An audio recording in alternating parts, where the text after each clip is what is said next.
So I did some shopping at Dollar Tree the other day and I got these to use in a future tutorial. Stay tuned and find out what I got and why I chose the things I did.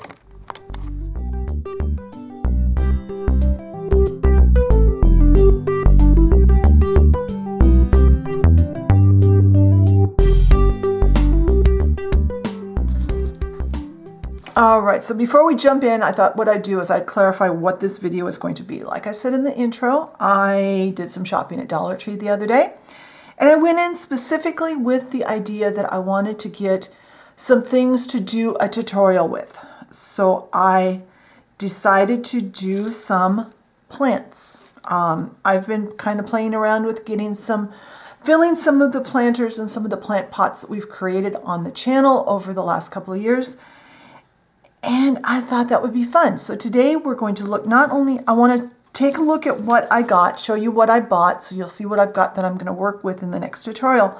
But also I wanted to kind of share with you my thought process as to why I chose what I did. So if your Dollar Tree has different things, or maybe you want to shop through your stash of florals that you already have, or maybe you run into some florals at a different store, whether it's like a craft store or maybe Goodwill or a garage sale. A lot of times you can find some really good floral pieces at all those places, and you might not think to look at some of the ones that are there for miniature use, but they can be used. So let me move everything to the side and then we can start looking at each of these.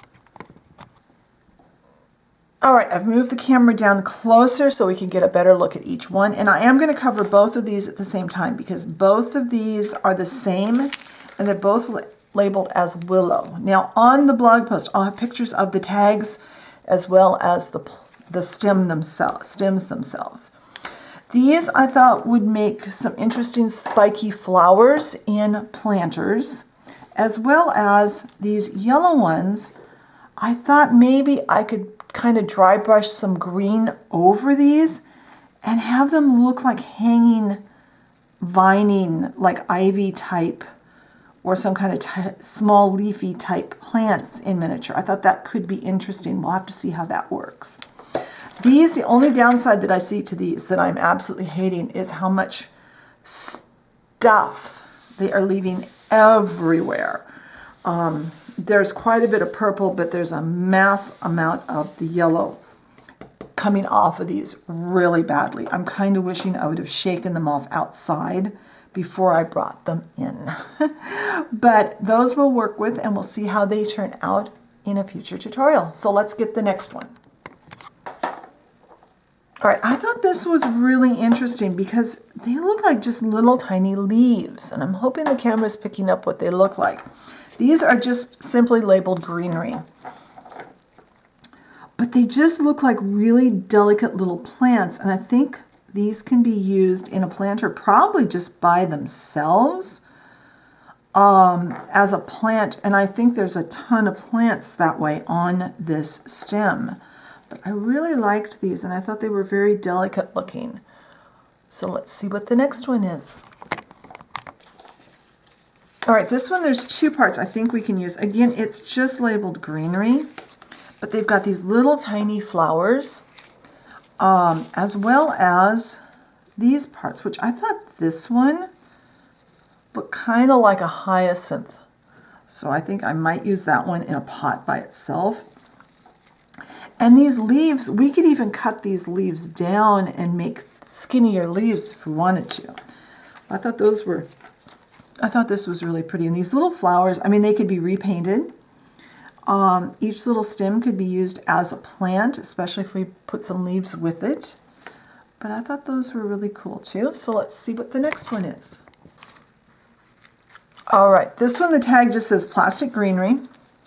And again, it's just really small leaves. Now these can probably be mixed with some of the other flower type plants I got and used with those to make some interesting little plants, or by themselves. Just group a couple of them in a pot. But these I picked because the leaves are a nice generic leaf shape and they're very small. So they can be used for just as they are, as leaves for a miniature plant. So I've got one more stem to show you, and then we'll talk a bit. All right, and this final piece is just labeled a spike bush. Now, when you look at this, my first glance, I looked at the flowers, and I thought, okay, those flowers are way too big. They're not going to be usable. But these tops attracted me. They caught my eye because these can be cut down. They're creamy colored, so I can dry brush over a different color paint and change them up and use those as some kind of generic spiky looking flower in a pot. As well as these leaves. Now these leaves are almost fabric-like. I'm not sure what they're made out of.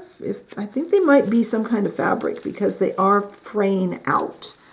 But these could possibly be trimmed down to be used in with some of the other pieces. So those are the flowers I got. So let's talk a little bit about why I haven't been here, and I can't go into a lot of detail, but I'll give you a little synopsis of what's been going on. All right, so we'll just have some flowers here. So there's been some family stuff going on that was heartbreaking, and I just couldn't get myself motivated to do much the last couple of months. I apologize for being missing in action. I am going to slowly start putting up videos again. I want to get up to 3 a week again like we used to, but it might take me some time. So please be patient and check out the blog post, and I will talk to you later. Bye.